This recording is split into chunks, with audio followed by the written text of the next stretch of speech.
Well, welcome everybody to the Fairfield Public Library virtual program. I'm Claudia Philp, an adult services librarian, and I'm thrilled to welcome Wes back for our final Merritt Parkway program, which makes me sad. We've had one April, one May, and the final in June. We've had a wonderful response to these programs, and if you've missed any, please check out the Fairfield Public Library YouTube page because it's recorded there, and this one will be recorded also. I feel like Wes needs no introduction because I feel like we've really got to know him, but I'm going to give it to you anyway because he's so impressive. Wes is Executive Director of the Merritt Parkway Conservancy, a nonprofit, member-supported organization committed to the protection and stewardship of Connecticut's largest and most heavily used cultural resource. The Merritt Parkway is listed on the National Register of Historic Places and is a federally designated scenic byway.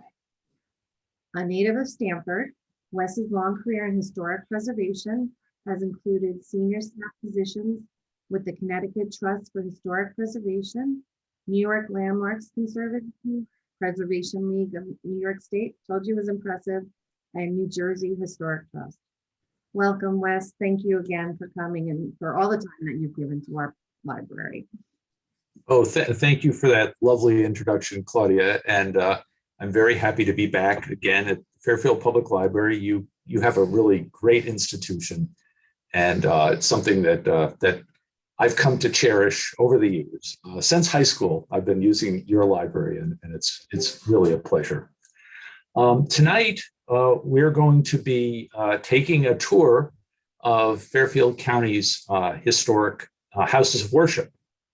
Let me start off by telling you what this is not going to be. It's not going to be a religious history per se of Fairfield County, but it will be looking at these buildings as architectural history and using the buildings to tell the story of Fairfield County.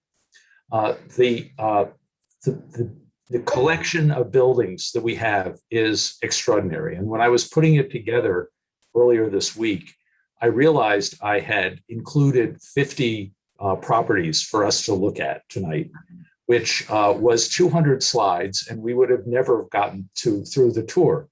So I've winnowed it down to a kind of a smaller and a very select group. I'm probably going to leave out your favorite his religious building.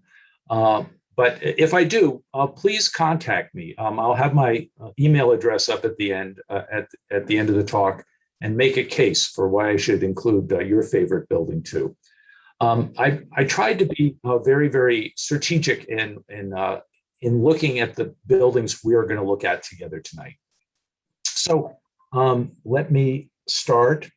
When in 1938, when the Merritt Parkway went in. One of the issues was that the Parkway, introducing a new road into Fairfield County, had to deal with substantial layers of previous construction of places. The planning that went into locating the Parkway was very different than I-95, and it really tried to avoid the urban centers. The urban centers in Fairfield County in 1938 are the areas that are sort of hatched out along the shore. So the Parkway, you can see, was pretty much rooted above that, except for two places. And that's where it crossed Route 7, which was then a federal highway as well. And also Nichols in the neighborhood in Trumbull. And they couldn't route the Parkway around Nichols. So they had to basically move Nichols out of the way of the Parkway. This was a very different approach than was taken when I-95 went in a mere 15 years later, and they just blasted through the hashed area, taking out hundreds of thousands of buildings that were really important to people's lives. Neighborhoods, churches, all sorts of buildings were just taken down. So what the Parkway did prior that I-95 didn't do, it connected all these Fairfield County communities. The automobile, many of the houses of worship in Fairfield County were built before the automobile, and they were within like travel distance by carriage or horse or walking to the people that use them and worship there. And this is on the right is Trinity Episcopal Nichols, which unfortunately had to be moved out of the way. It was the only house of worship that was moved. It was moved about a quarter of a mile, maybe a little less than that, north of the Parkway. This building, which would have been an historic building if it's still standing today, burned down in the 1960s and was replaced by the current Trinity Episcopal Church, which is about the same size but a very different style. But so the Parkway really was a very sensitive siting, and it's all about context. And so tonight's talk is about the context that the Merritt Parkway preserved and connected. But before we even get to that, I just want to note that prior to European contact, European settlement of Fairfield County, there was 5,000 years of human occupancy in Fairfield County, at least. And they were people that worshipped and had a spiritual side as well. And we know almost nothing about that aspect or what they left behind. There's very little actual residue left, but there is archaeology. And this site in Groton, which is not really anywhere near the Parkway, is a stone circle that has been carbon dated to the year of 495 of our current era. And archaeologists scratch their head about what this is. Was it a sacred, sort of like some sort of timepiece that marked the year, or could it have been just something that was very practical, used for grinding? We don't know, but there was something that Native Americans used to worship, whether they were sacred sites to them. We know that from the Plains Indians, that there are many sites that were sacred to them. It's just that when European culture became the dominant culture in Fairfield County, it didn't recognize those as sacred sites. Now, I'm just going to go through very quickly, kind of a very quick run through what we have lost prior to 1938, certainly, but we lost it almost within the first 150 years. And that is the first generation of houses of worship in Fairfield County. The one on the left is the first Congregational meeting house in Stanford, which is actually the second building that was built in 1675. The first one was built in 1641. And because the Congregational Church at the time, which was called the Church of Christ, was both the government and the religion of the communities that settled around them, these buildings functioned at much different levels than our current buildings do as house of worship, which are primarily built for worship, but some have secular uses as well. So this building served initially as both a fortification against the indigenous people. It was a lookout at the top for them. This is prior to this church having a bell. And so it was the place the community took refuge in, the community worshiped in. If you were accused of a crime, you were tried in this building. So it functioned on many, many different levels. And these buildings were log buildings, and of course, they didn't last very long. They were square in plan because they tried to keep the community, the worshipers, as close to the pulpit, the preacher, as possible. And that's a tradition that persists in Connecticut into the next centuries. The second iteration you can see is principally the same building. This one did have a bell. It was 2 layers, and basically that was to seat people in a gallery around the outer wall. So you could still keep people very close to the pulpit. You went up vertically. And that's pretty much the progression of religious properties prior to the ones that are standing today that we'll be visiting. Here's a map from 1766, and I've just sort of sketched in the route of the Merritt on it. to show that, the Merritt was intentionally moved away from those original urban cores in Fairfield County. Those places were very important because that's where the church was, and you were required to go to church in the 17th century. And so you had to get there within a reasonable time. So the settlements were very, very tight initially. Eventually, they spread out because our agricultural land wasn't that good, and it wasn't productive. So it needed more land, and more settlements were founded farther away from the original colonies. If you look at this map, you'll see that on the map in 1766, in most communities, there are two buildings. And one would have been the Congregational Church, and the other would have been the Episcopal, what was then the Anglican Church, but what became the Episcopal Church after the Revolution. And that's because we were primarily settled by people from Great Britain who first initially were dissenters from the Church of England. And then the Civil War occurred, and they were in charge of the government and everything, and didn't allow the Episcopalians, the Anglicans, to have their own house of worship until the crown was restored. The Church of England was restored and became the dominant religion again. Congregationalism, though, remained the dominant religion in Fairfield County, but by the 1740s, the Congregationalists were giving land grants to the Episcopalians to build their own churches. So up until the American Revolution, and even for time after that, we really only have two denominations of Christian worship in Fairfield County, and that's the Congregational Church and the Church of England.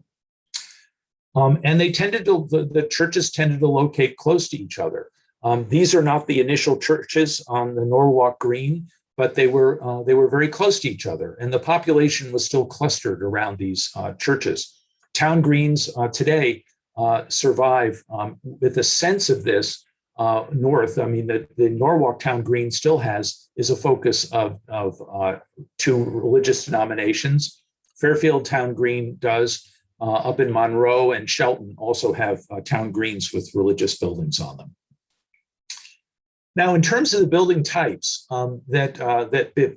beyond those initial ones we looked at the beginning, what was going on in England was what was going on in America about 100 years later. There was about 100 years time lag between the buildings that were being built in England were actually starting to be built in North America.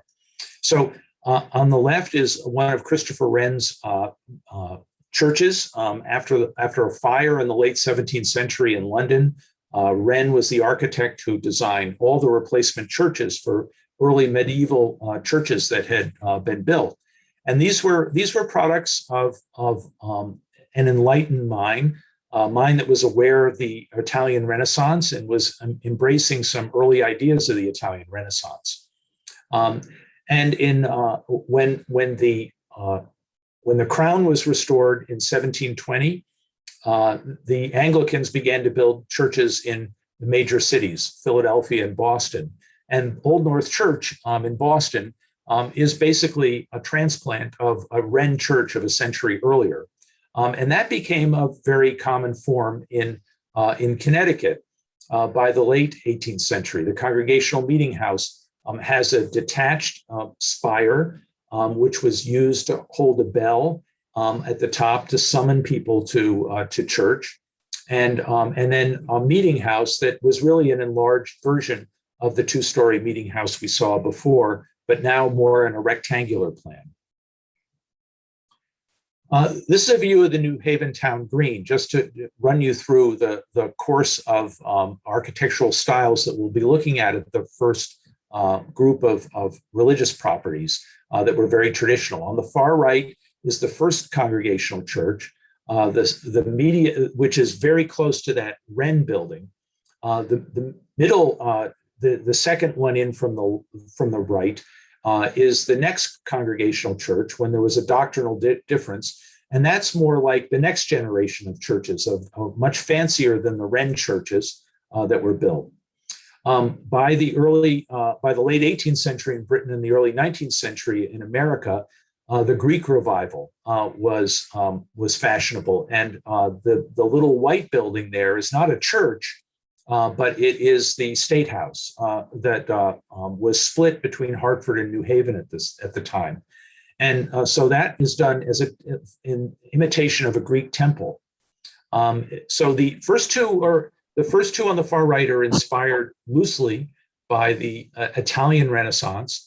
The white one is inspired by the Greek Republic, and the one on the left is a Gothic church that is revived in the early 19th century with great passion in Britain, and gets transplanted to the United States very late. Actually, the Gothic Revival, it comes in the 18th century with Horace Walpole, who is considered the first novelist of Gothic novels. And his own house, Strawberry Hill, was a Gothic revival, the first Gothic revival building in Great Britain.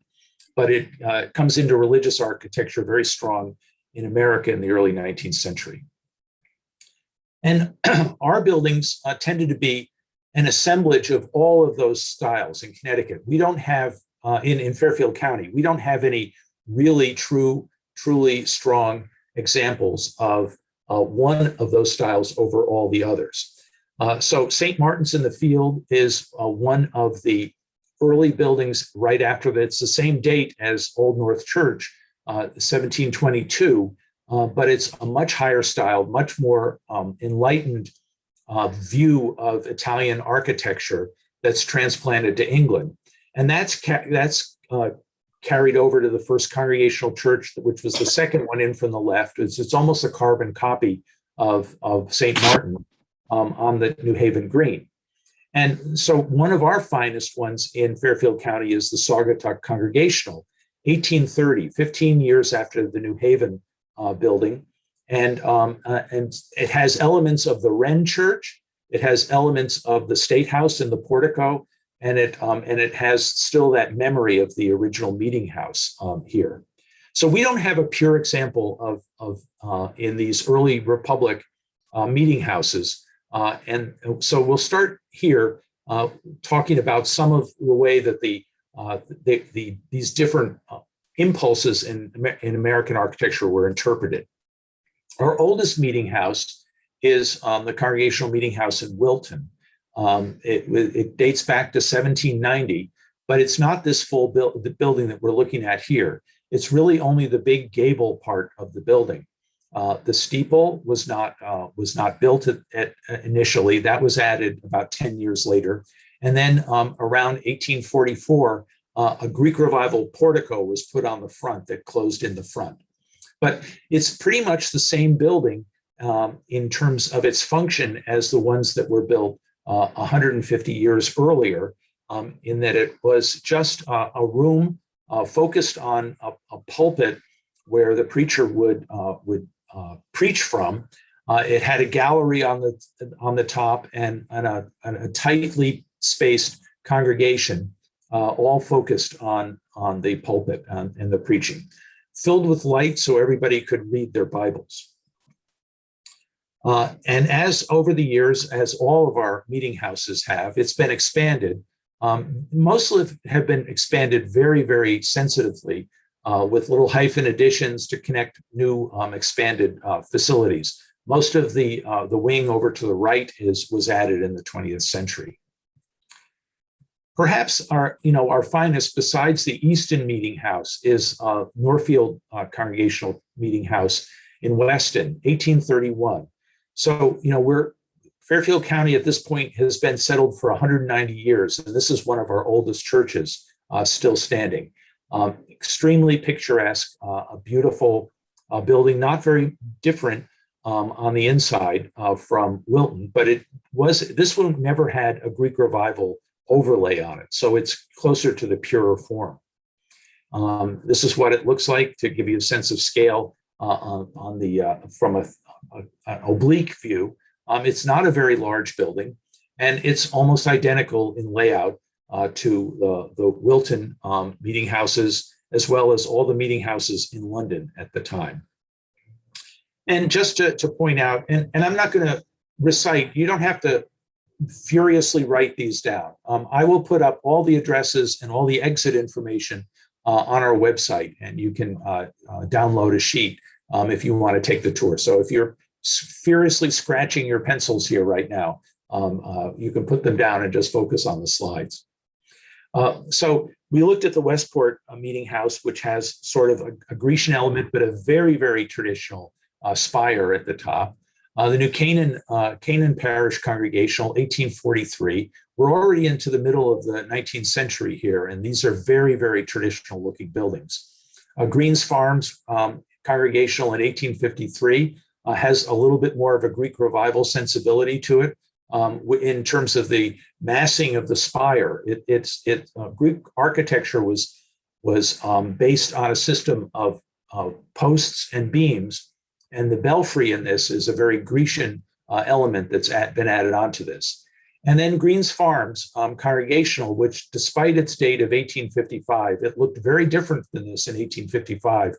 And I'm not sure, I couldn't find any information on when Greens Farm was returned back to an earlier version of itself, but we'll look at that in a little while.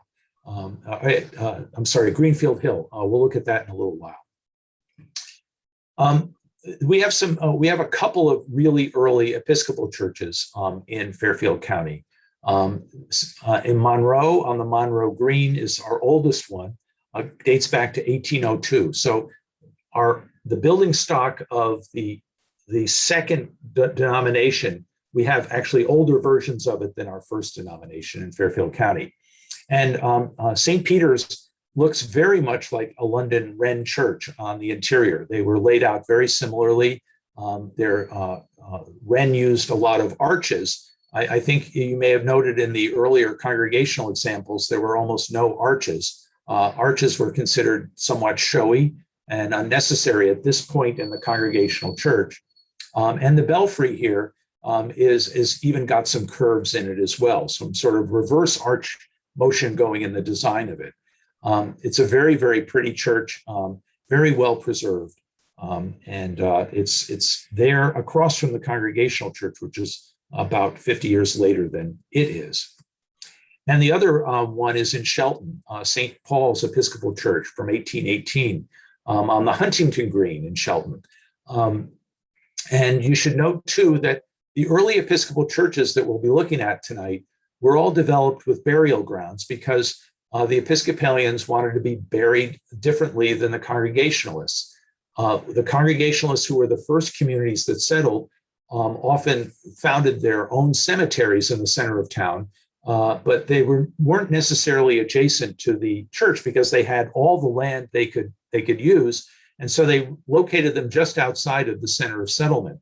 But when it comes to the Episcopal churches, they put the burial grounds very close to them. So if you want a really wonderful sense of scenery, these early Episcopal churches reading the gravestones in these cemeteries is really a treat in itself. But they're beautiful settings for the churches. And the interior is not all that different from St. Peter's or the Congregational Meeting House at this point. But you might notice two things that are different here. One, there's some colored light in the windows.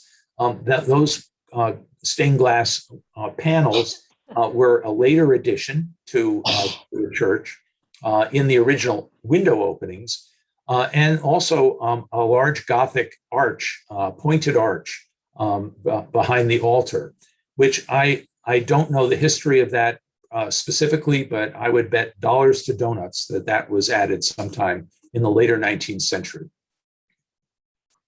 So we'll look at a couple of Greek Revival temples that are very, very clear. Now, by the early 19th century, the first quarter of the 19th century, we were starting to enter the industrial age, and a lot of small villages and hamlets were growing up, and with workers who resided in those villages. They were all water powered at this point. They were making things like iron. There were leather works. There were wire mills making extruding wire on very small scale. And they were small communities of artisans. And they provided new opportunities because they were clusters of settlement for the older denominations to build new chapels, new small churches, and also new denominations that were springing up in the early 19th century and entering Fairfield County. Fairfield County does have the distinction of being the ground zero of the introduction of Methodism in New England. It was then called the Stanford Circuit. Jesse Lee preached the first sermon of the Stanford Circuit in Norwalk, and it was and it's marked by this rock. There was no building. He preached in the open air, but Methodism took off and started to develop very, very modest, much plainer meeting houses than the Congregationalists or the Episcopalians were doing at this time. And the earliest one we have is in Monroe. It was the East Village Methodist Meeting House. It's actually the earliest Methodist meeting house in Connecticut. And it's now the Historical Society's headquarters, but it's still operated as a meeting house, and you can get married there if you want to. It's a very charming spot. So it was a very, very plain building. And just look at the scale of the interior here. And you get a sense of the first generation of the congregational meeting houses where people were really bunched in, even the galleries. You could almost reach across and shake hands with someone across in the gallery from the next generation of these small industrial villages. This is an old Long Ridge village that was a center of leather making and then ironworking in the early 19th century. Do really look like Greek Revival temples. And these are two of the best in Fairfield County. They're built within about 100 yards of each other. They're basically identical buildings, except for their porticos. And by the portico, I mean the four columns carrying the triangular feature up above it, which is called a pediment in Greek architecture. But the belfries are almost identical. The windows are identical. They were likely built by the same builders, just a few years apart. The earlier of the two is a Universalist meeting house. Universalism was an offshoot of Congregationalism in Boston, but it had a distinctive doctrinal difference. Universalists did not believe in hell. And so they were called no-hellers at first, and they represented an enormous threat to the Congregational Church. So when Universalism broke into Fairfield County, it was relatively early. With this group, they were a group from New York City, or from Brooklyn, that sort of established a beachhead in Stanford. And we'll look at a later version of their building in Stanford. The most prominent Universalist in Fairfield County was P.T. Barnum, who often preached. He may have actually preached at this church. I know he preached at the other Stanford Universalist church. And so the Congregationalists, 6 years after the Universalists got there, they made sure to put up a building of equal quality to the Universalists, which they shared with the Methodists and the Episcopalians in this neighborhood. The Universalist meeting house is now operated by the Episcopal Church. It's more of a meeting room facility than an actual place of worship. But a new congregational community operates the old Congregationalist church. Whoop, I didn't mean to do that. So they really are two very, very fine buildings. This is the Universalist church and the Congregational church. And the only thing that differs is the choice of order. In classical architecture, there are rules to how you present a certain type of hierarchy of building. And the lowest order in Greek Revival is the Doric order, which the Universalists chose. It's a very plain, unadorned column that doesn't have a lot of ornament in it. And it's usually there's a little bit of something called denticulation, those little things that look like teeth above it. So here the Universalists went very low, but the Congregationalists went a lot fancier. with a detail that was derived from the Greek Temple of the Winds. It's a beautiful sort of palmette capital that's highly ornamented. And the other difference you might notice too in looking at these two buildings are the treatment of the doors. They both have their original door units, and by that I mean the moving parts of the doors and their door surrounds. And of course, the Congregationalists, which was very against their better instincts, went much fancier than the Universalists here. Darien Congregational Meeting House. And again, none of these buildings here are the first of the Congregational churches, are the first buildings that the Congregationalists built in these communities. Is a very fine brick building and one of the earliest permanent churches built in Fairfield County. And you can see that it's got elements of the Greek Revival in the portico in the front. The belfry here is ornamented. It's not plain like the other ones were, but it's got these kind of Gothic, what are called crockets on the Gothic church that we saw on the New Haven Green. So they're starting to creep into Fairfield County architecture. So it's a traditional meeting house, little Greek Revival, little Gothic Revival going on here. But inside, again, it looks very much like the others, except here the pulpit is raised and the organ behind the pulpit is a much later addition, because at this point, when these churches were being built, music was just being introduced into the Congregational churches for the first time. And there was usually not enough place built or enough room to place a large organ. This is a 20th century organ that was added to the church. Another very unusual and highly significant group of people that were in Fairfield County at this time was a community of free persons of color in Bridgeport. Bridgeport wasn't Bridgeport yet. This is in Southport's south end. And the community was called Little Liberia. Little Liberia was centered around a church, Walter's Memorial AME Zion Church, which was founded in 1835. And by the 1850s, some of the residents in this neighborhood were among the wealthiest people in Bridgeport. It was a very successful community. It was made up of African Americans who had been either freed in Philadelphia or who had escaped slavery in the South and came here. Frederick Douglass, there was a hotel. Frederick Douglass visited here at least once, probably more than once, on his travels through the area. And Walters was really the center of the community. Now, the building that we're looking at on the right was very badly damaged by Hurricane Irene and then Sandy. We're looking at the Sandy damage that they did get it repaired after Irene, but it was actually the replacement of, in large part, of the building on the left, which is an earlier version and a Victorianized version of its original iteration, which also points out that churches and house of worship are constantly changing. But the foundation of this building does date back, most of it, to at least the 1880s.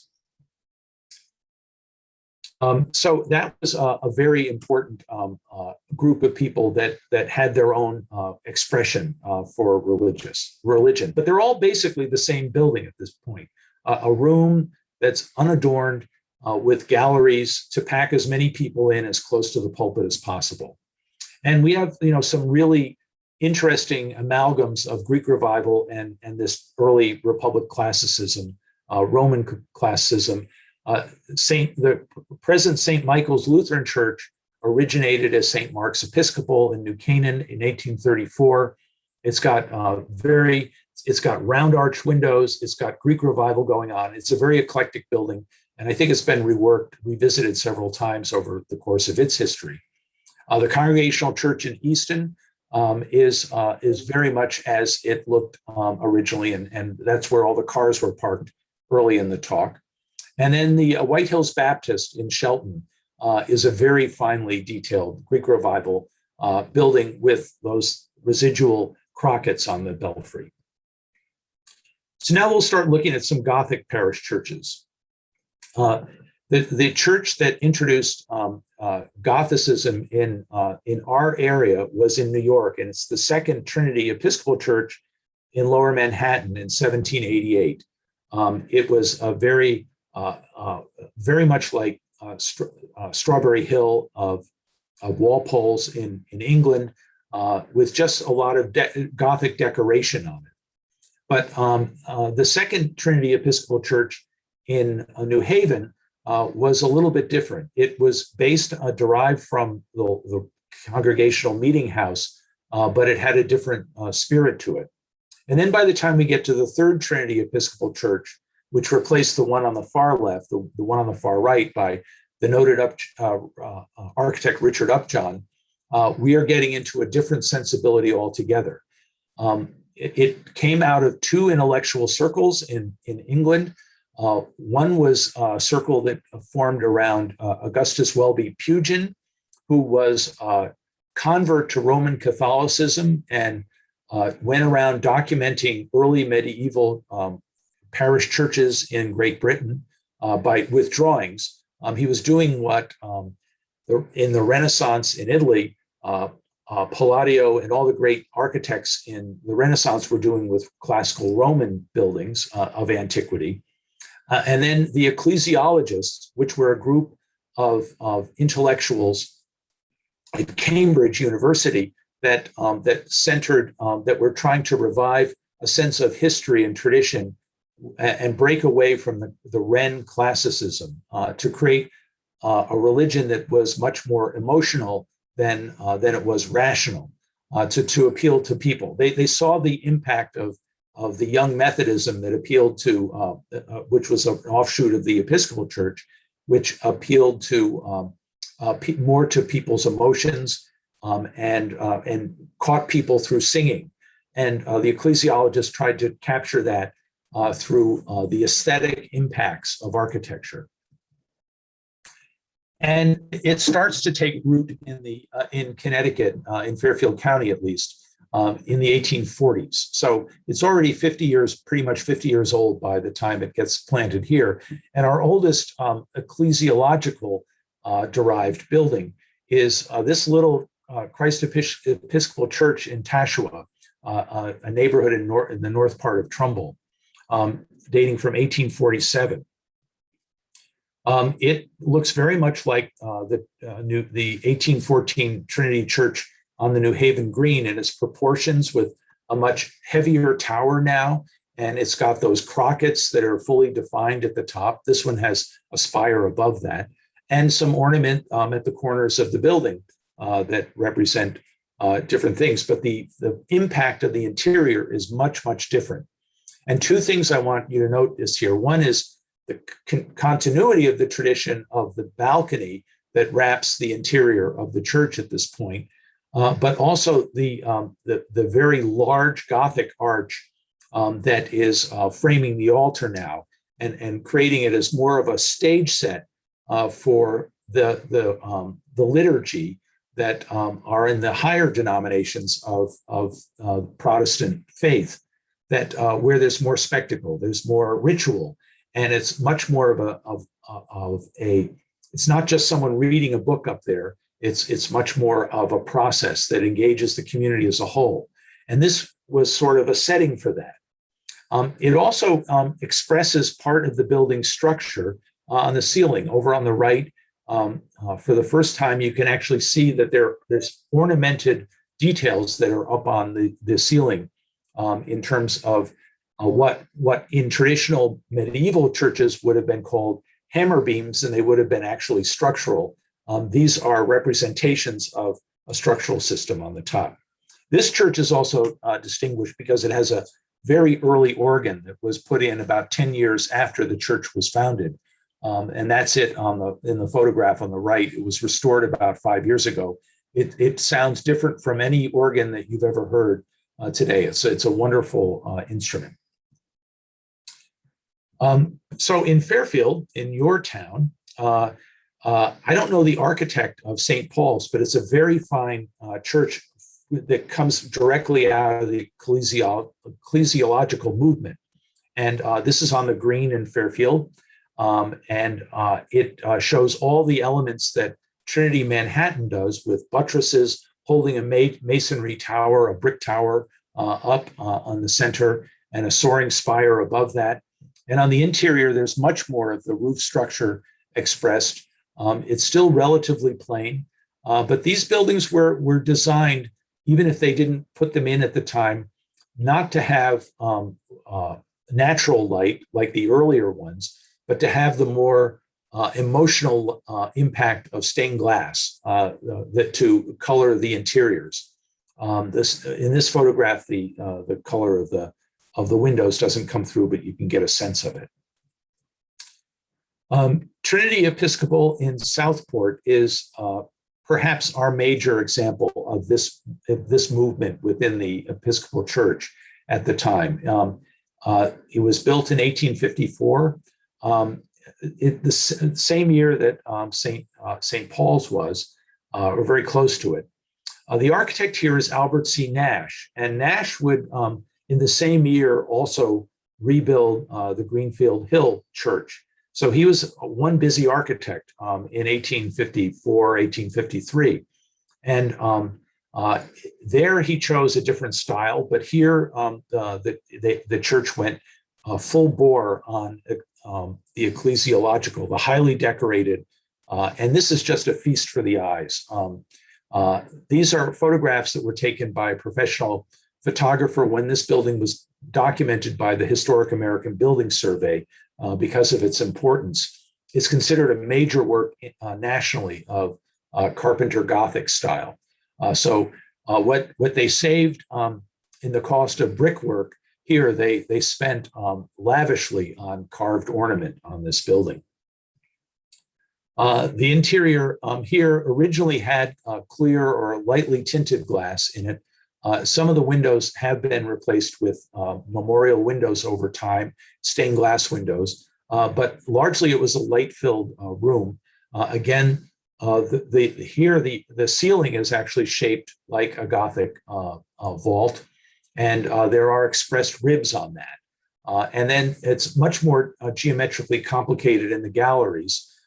You are much farther away from the altar in this church than any of the previous ones we've seen, because at this point, the form of worship was largely focused on the mystery of the service that was going on.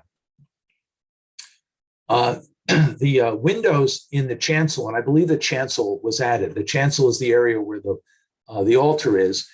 It was kind of during the ecclesiological movement to create more of a mystery. A chancel was sort of added on to, sometimes divided by a screen where you could only see sort of the action going on up on the altar through a screen. There was even more mystery involved with it.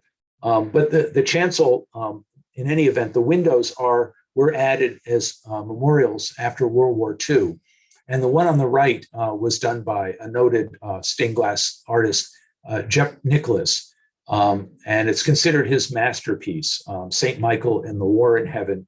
It was a memorial to a parishioner who died in World War II. Another really great Episcopal church from this period is in Stratford by Henry Dudley, who was a British architect who actually was trained within the ecclesiological movement. This is in the center of the slide here is what it originally looked like when it was built initially. It's lost some of its ornament over time, but it still has great power on the outside. And the inside is very much like we saw at Trinity in Southport, very similar layout to just show how close the rules of ecclesiological interiors were. But the interior is very well preserved in this. This is another Historic American Building Survey photograph. So a new group was entering Fairfield County at this time in large numbers.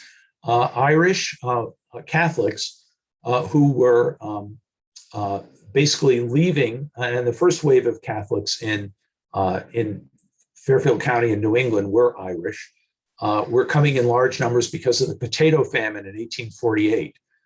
They were coming in very large numbers and settling in urban areas. Bridgeport was just starting to take off as an industrial place. And they built at the time, during the Civil War, what was then the largest stone church in Connecticut, St. Augustine's Roman Catholic, and it's now designated Cathedral when the diocese broke off from the Hartford diocese. And it is a real masterpiece. The interior, I believe, was extensively reworked, and the interiors of all Catholic churches have been reworked at the altar after Vatican II. Before that, as part of the mystery of the Roman Catholic service, the priest had its back to the congregation, and in Vatican II, that got flipped around, and the priest since then has been facing the congregation. But by one of the most prolific and gifted Catholic architects, James Murphy, who actually it was an Irish immigrant who studied architecture in Ireland and formed a partnership with another Irish architect in Providence. And they produced most of the churches of this era, these initial eras. And just look how close it is to the Episcopal Church that we just looked at in Stratford, stripped of its ornament. The Catholic churches at this point were a little bit plainer than the Episcopal churches. They were not swept up in the ecclesiologist movement. The ecclesiologists were trying to capture the sentiment of these buildings more than the Episcopal Church at this point was trying to capture this part of the mystery and the wonder of the service at this point in time.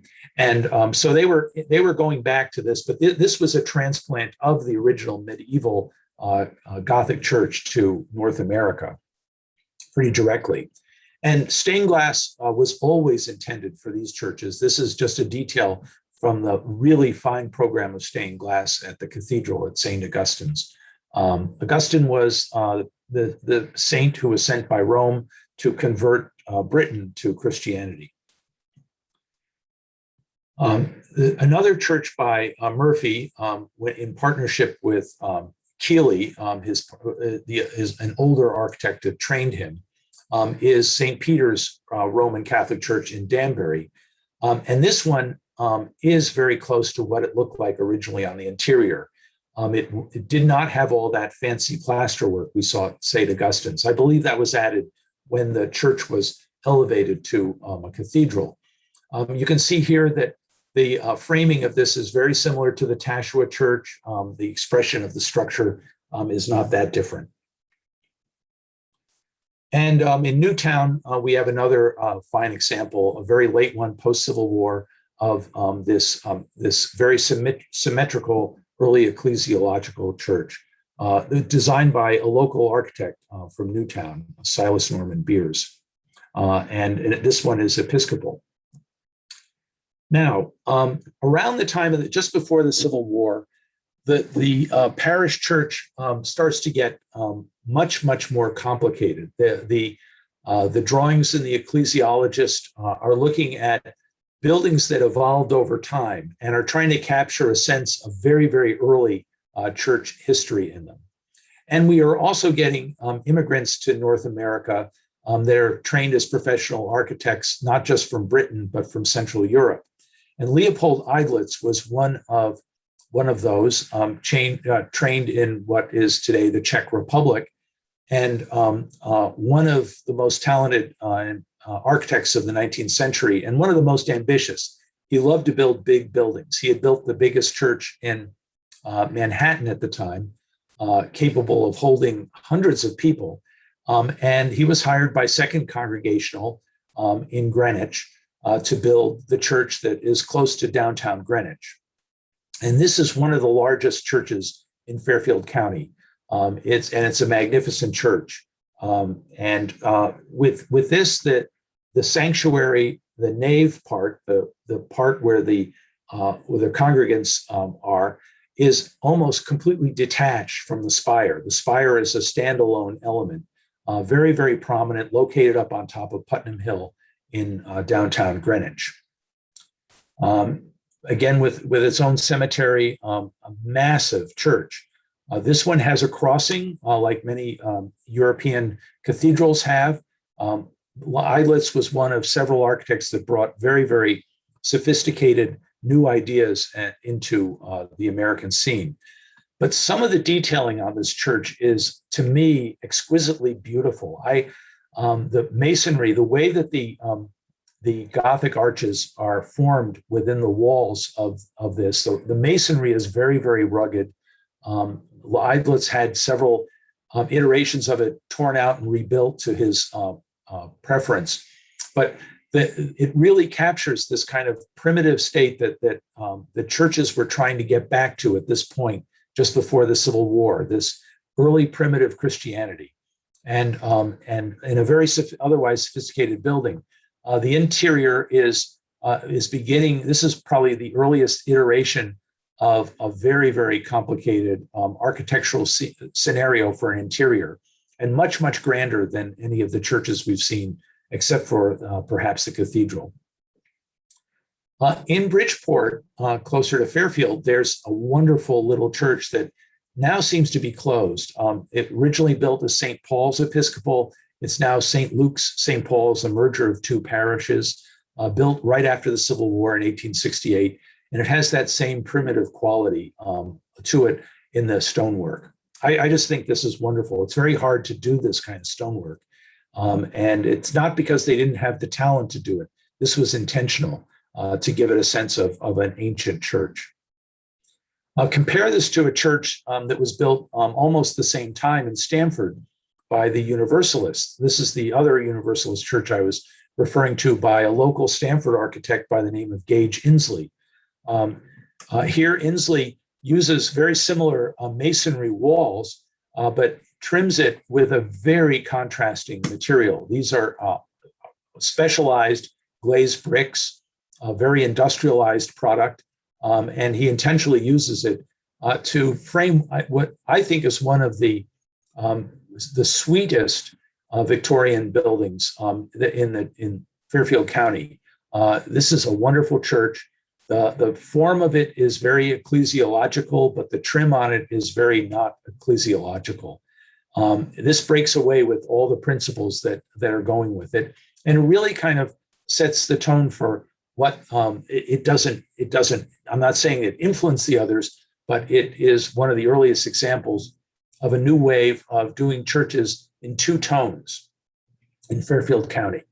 So the Catholics start to do things like this without going to a very primitive look. They're still trimming their windows with natural stone, but they're intentionally picking out two different colors of stone to do it. So you can sort of, when you drive around Fairfield County, you can pick out, when you see a two-tone church, it usually dates from after the Civil War. And this is St. Mary's in Norwalk, Catholic Church, again by James Murphy, who did 4 major churches in Fairfield County. We're looking at 3 of them tonight. And this one, the program of stained glass window, was German, that came in where the tradition had never really gone out of fashion. It had gone out of fashion in many of the Protestant countries where there was just no market for it after the Reformation. But in Catholic Germany, it never went out of fashion. And the windows there are German and a complete program. And Bridgeport, St. John's Episcopal, is a really fine example of this polychromatic and the hinge of a big change in religious architecture. This one is designed by James Renwick, who designed St. Patrick's Cathedral in New York City for the Catholics. But here for the Episcopalians, it's later. It's about 30 years later in his career.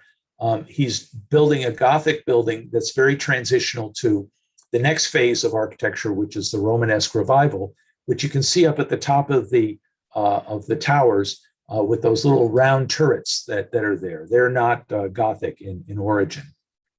And this is a really splendid interior. You can see a couple of Romanesque kind of details coming in. Here, the roof framing is expressed as what are called hammer beams, which are trusses that are shown on the interior of the nave over where the congregation sits. The columns are narrow and they flare out very, very widely, which is a Romanesque detail.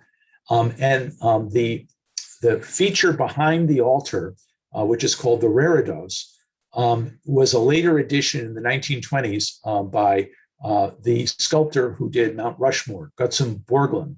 So this is a really important church for its association with some of the major names in American architectural and cultural history are all meet here in this church.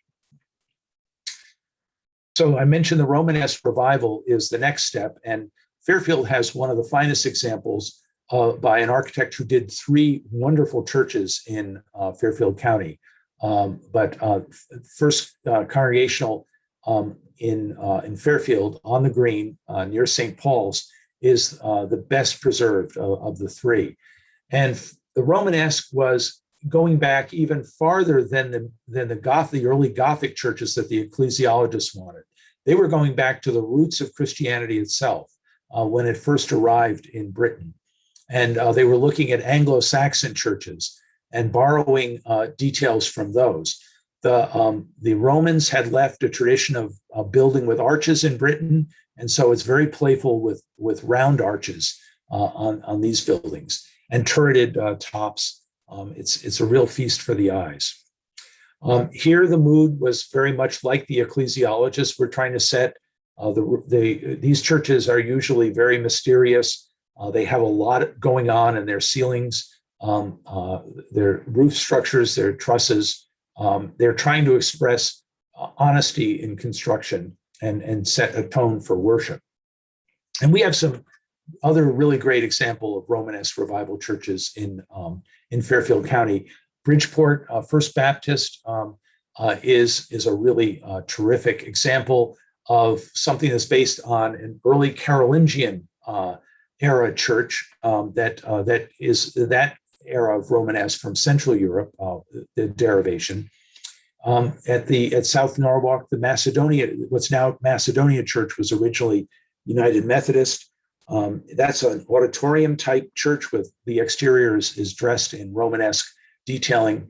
And the original Methodist church in Westport, now the Seabury Center, joined with the neighboring Episcopal Church, is another fine example of Romanesque, here done in more of an arts and crafts style with round stones, either made round by glaciation or stream beds.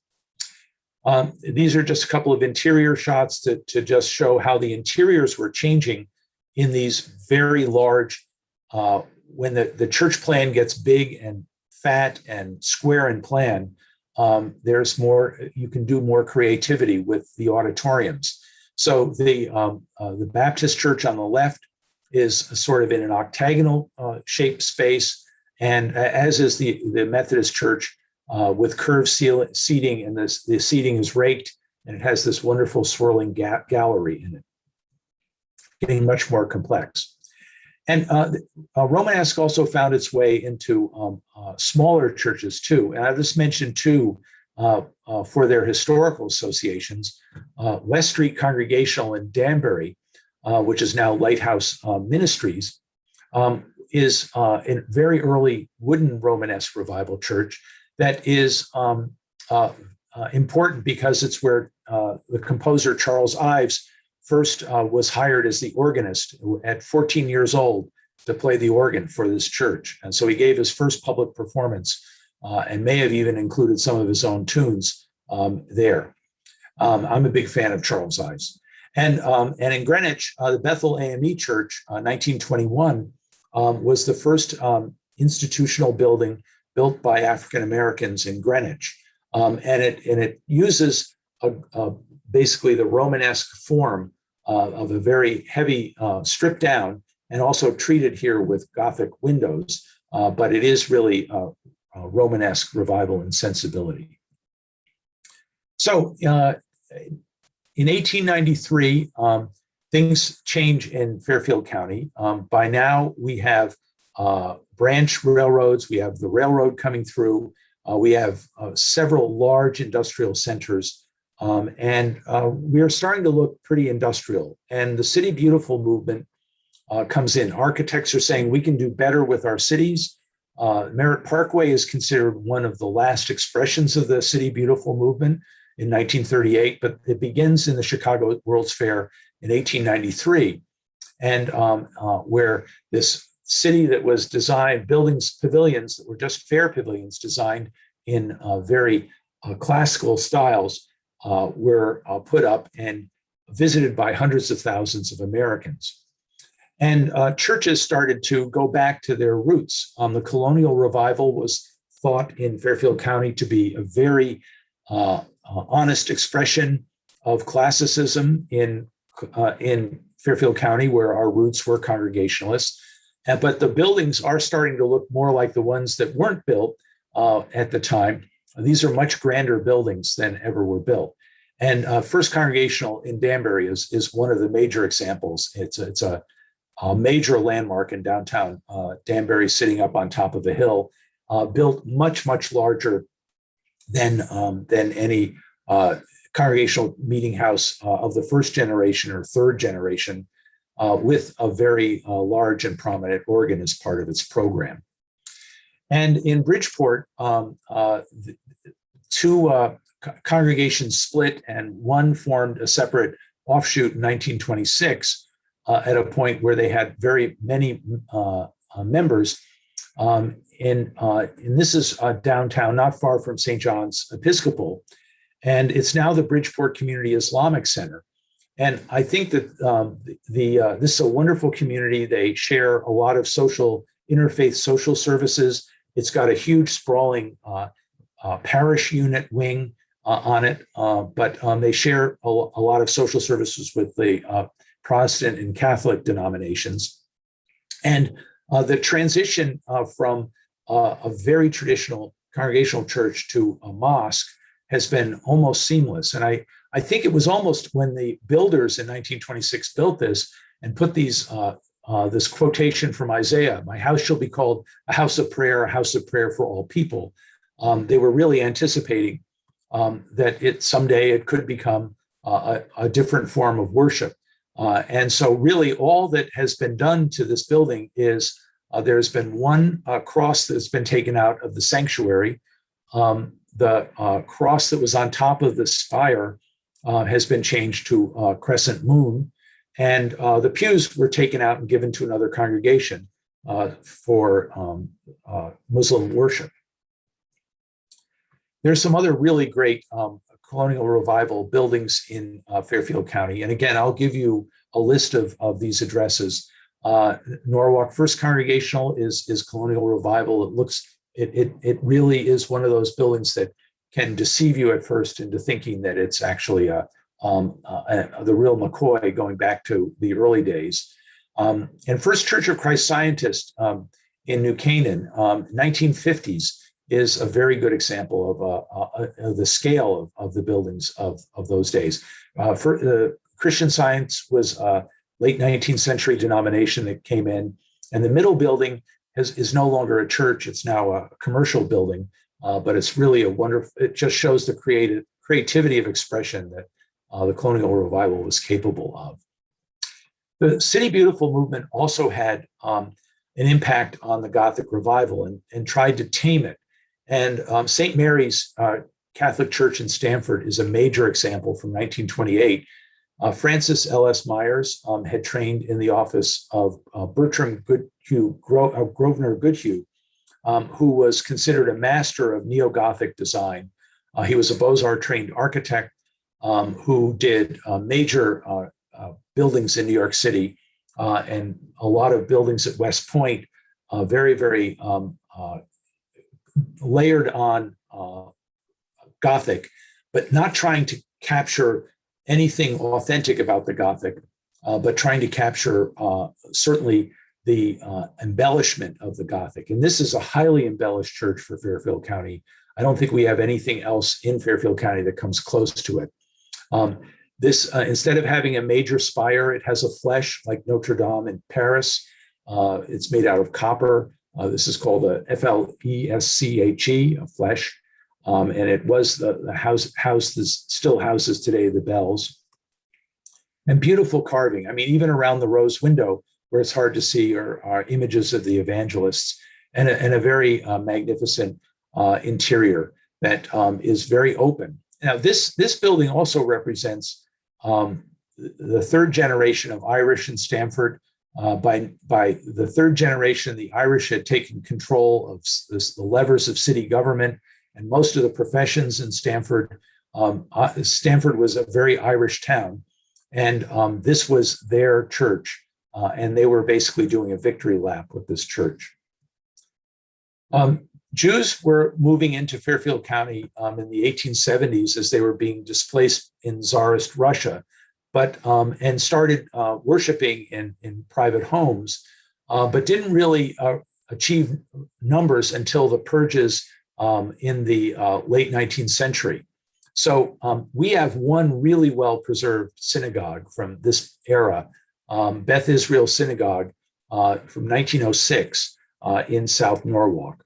And it was clearly modeled on the major New York City Central Synagogue by Henry Fernbach of about 2 generations earlier in New York, with the onion domes. Now, onion domes were not really a tradition in traditional Jewish architecture, but the Jews had been so displaced as a people for so long that they hadn't really developed their own European identity within a type of architecture. So when they got to America, and by the time they were able to come out in the open and worship, they looked at just different forms, Middle Eastern forms. This congregation was largely Russian, so they may have looked at thought that the onion domes were appropriate because of their Russian roots. It's no longer a synagogue. It's now Canaan Institutional Baptist Church, and they have been very good stewards of it. They have been, although they've covered the building with aluminum siding, it probably has given the building a longevity that it may not have had with its original shingles, but they have taken very good care of the interior. And converting this from a synagogue to a church really required very little effort. The iconography and the stained glass windows, except for a couple, are still the same. The bema in the synagogue, the Mogen David, and the language around the arch were taken away and just simply replaced with a cross for the Christian denomination.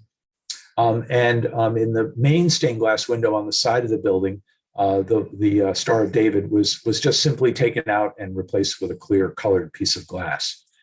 This window has been recently restored with a grant from the Connecticut Trust for Historic Preservation, now Preservation Connecticut, and City of Norwalk Redevelopment. St. Nicholas Orthodox is one of several really wonderful Russian Orthodox churches that are in the Bridgeport area and in the lower valley. This one is one of the later ones. It's probably familiar to you if you can see it from I-95. It's near Two Roads Brewery.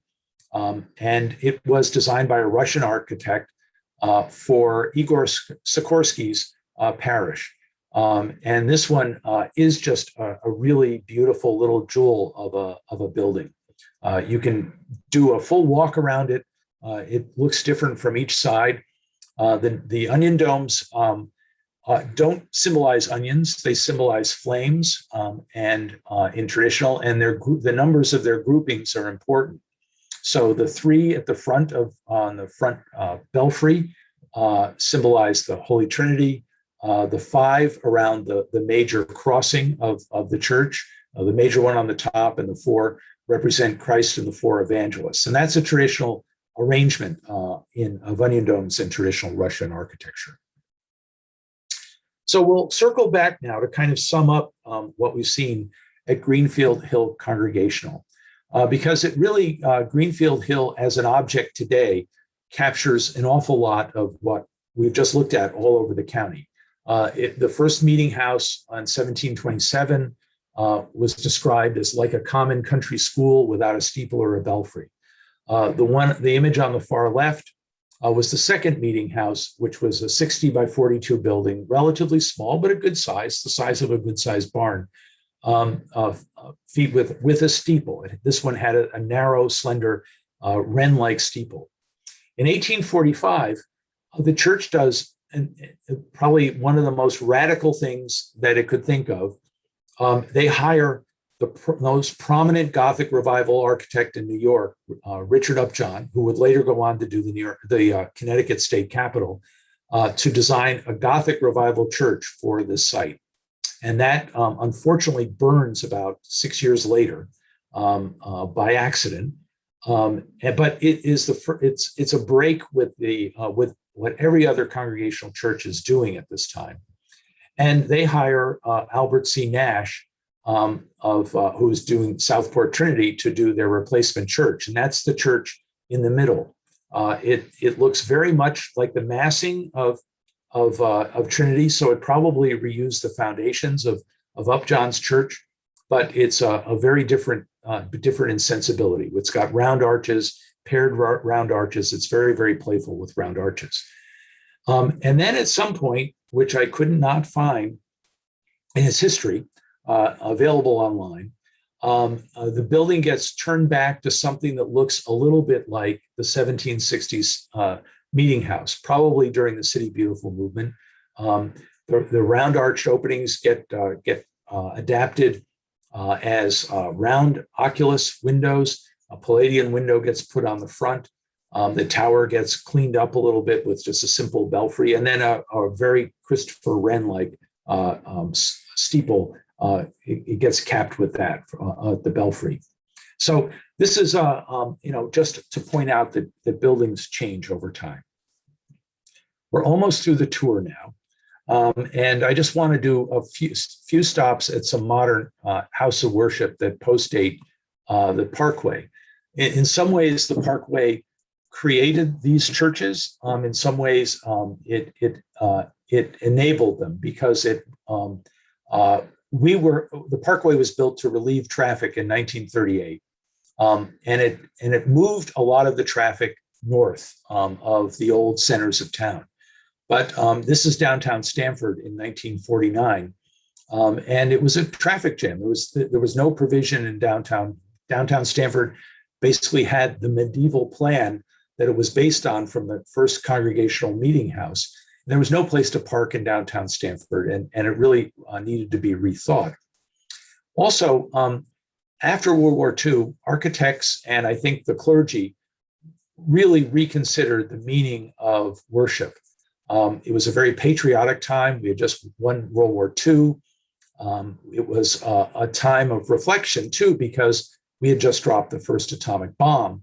And it was a kind of a horrible thing that we were capable of doing to ourselves at that point. And so I think there was a kind of a revisiting of religious expression.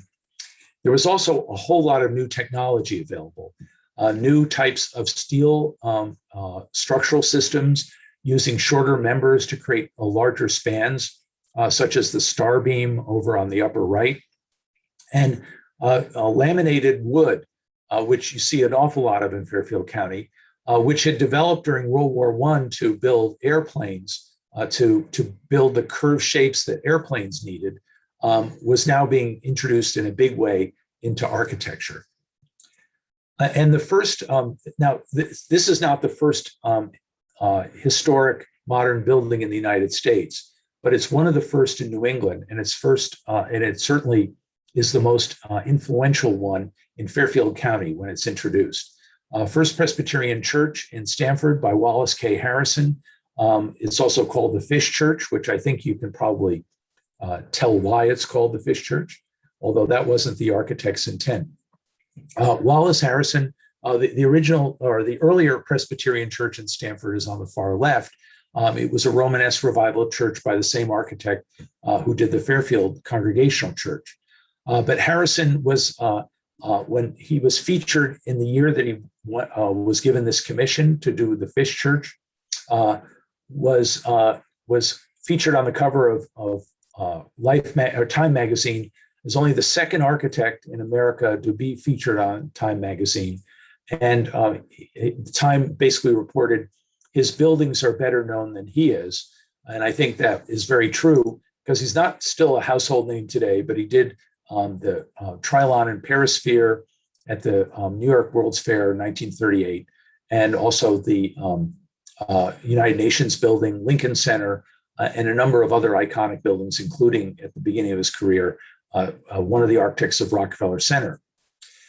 He, in turn, for the United Nations, which he's working on when he gets this commission, hires Yen Liang, a Chinese-American architect who was either the first or second of Frank Lloyd Wright's Taliesin Fellows. So there's a linkage of Frank Lloyd Wright in the Fish Church, as well as one of the greatest American architects in Wallace K. Harrison. Harrison wants to really completely rethink the church. The church starts out thinking they want a colonial revival church. A congregant goes to the Midwest, sees one of the mid-century modern churches out there, comes back and says, wait a minute, guys, we need to hire an architect who knows how to do a modern church. We need to change our tune. And so they interview Harrison. Harrison basically in the interview says, I have no idea. I've never designed a church before, but I really want this job. Give me a year to think about it, and I'll go think about it. He goes to Paris. He goes into Sainte-Chapelle, the 13th century chapel. And as I was, the first time I walked into Sainte-Chapelle, was blown away by the height of the stained glass windows and the intense blue quality of it. And he gets a central idea for a church. He decides to do a modern interpretation of Gothic. And he comes back, and this is the scheme he produced in the middle slide of basically a vaulted ceiling at the top of the structure that's all blue glass that he basically tells the congregation, he basically doesn't tell them the idea, but he asks them a question. Have you ever imagined what it would be like to live inside a giant sapphire? And they basically say, yeah, we've never imagined that, but we want to live inside a giant sapphire. So they give him the commission. And as built in 1958, the design changes with Liang's help, and they produce a real masterpiece of American architecture that's almost more glass than wall. Even though it looks like a fish from the outside, this was the central idea from the inside, this massive emotional space, which I see just from the triangular lines, which were also structural, a way to use a very lightweight concrete system to frame all this glass as really a kind of an anxiety from the atomic bomb. Harrison had served in both World War I and World War II, and he was pretty sick of war by the time that he did this. So I really see this as an important post-war element. He comes back 10 years later and does the belfry, which is really a flesh like we saw in St. Mary's Church, which is put on the ground next to the church for an amazing collection of bells, one of the best in the country. His associate architect on this is a local firm, Sherwood Mills and Smith, and Willis Mills is the design partner of that. And Mills gets the commission to design the new St. Mark's Episcopal Church in New Canaan. And Mills goes in, and like Harrison did with imagining Sainte-Chapelle, he goes in and imagines St. Mark's Square in Venice with a campanile, a freestanding campanile next to a building which was radical at its time for its vaulting of its ceiling. And here he uses a structural system called a folded plate system to express that radical idea that hadn't really been common for anything but industrial buildings in North America. And he puts it on top of a church. And it becomes sort of a major element that's copied in many other churches.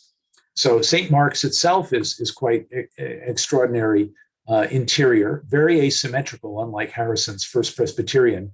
The glass is all on one wall, and behind the altar, the reredos, where we saw the Borglum statue earlier in this Episcopal church, it's an abstract composition of metalwork. In Westport, the Unitarians hire Victor Lundy, a Russian immigrant who served with American troops in World War II and absolutely saw the horrors of World War II firsthand at Normandy. He becomes one of the most distinctive modern architects with a distinctive swooping style. Lundy loved curves, and for a Unitarian church is just a masterwork of Lundy's. He thought it was his best church, and it is just a really remarkable building.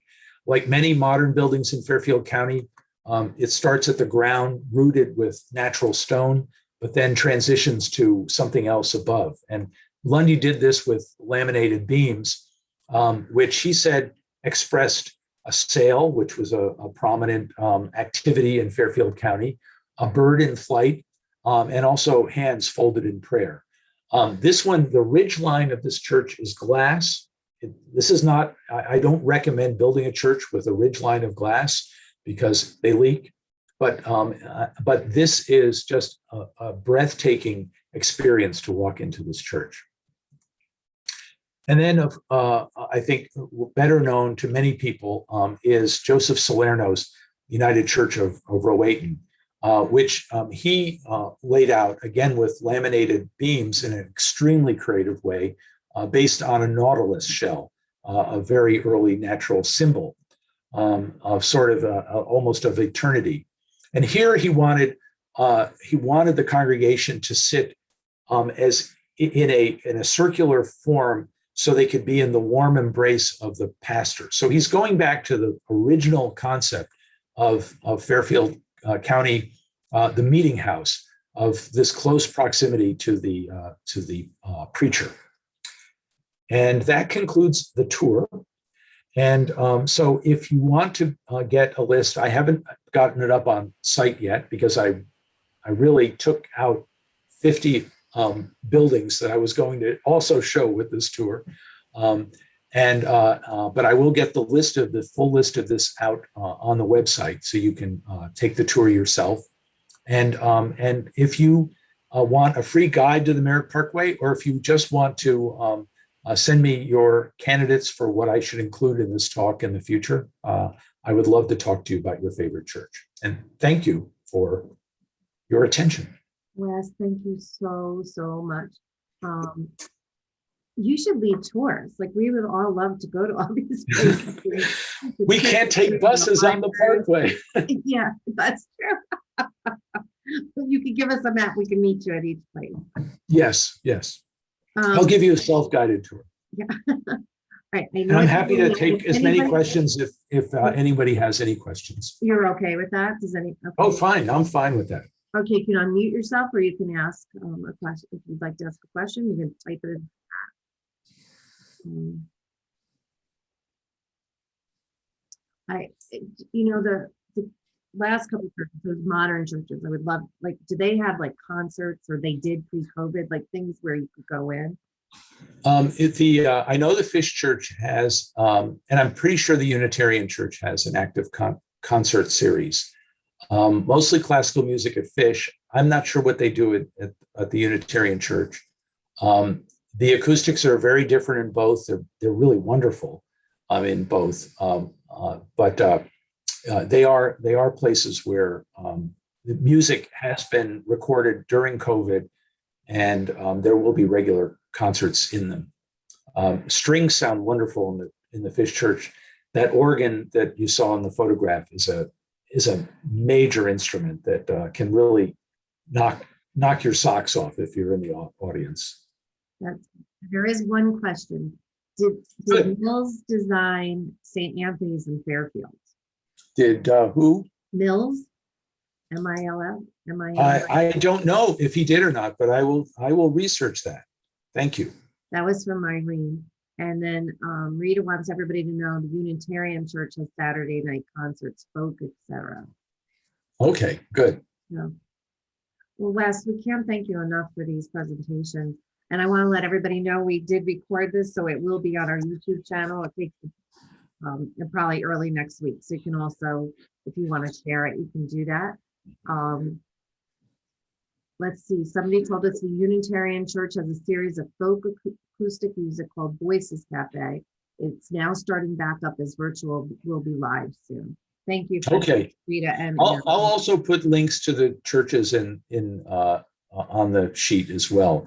Some of the churches, like Trinity in Southport, has an enormous amount of historical research written up very intelligently by Dave Sturgis on their website. It's really terrific. Irene is asking where. I'm assuming this is a Unitarian church, that the last one we did in Westport. I'm assuming that's what we're talking about. That is the Westport Unitarian Church. So Irene, Westport. All right, thanks, Wes. If you ever come up or you want to do the other 50 slides, you know you have an audience with us. Okay. Thank you, thank you everybody, all for attending tonight, and look forward to seeing everybody in person in the fall. Thank you. So Good night, long. everybody.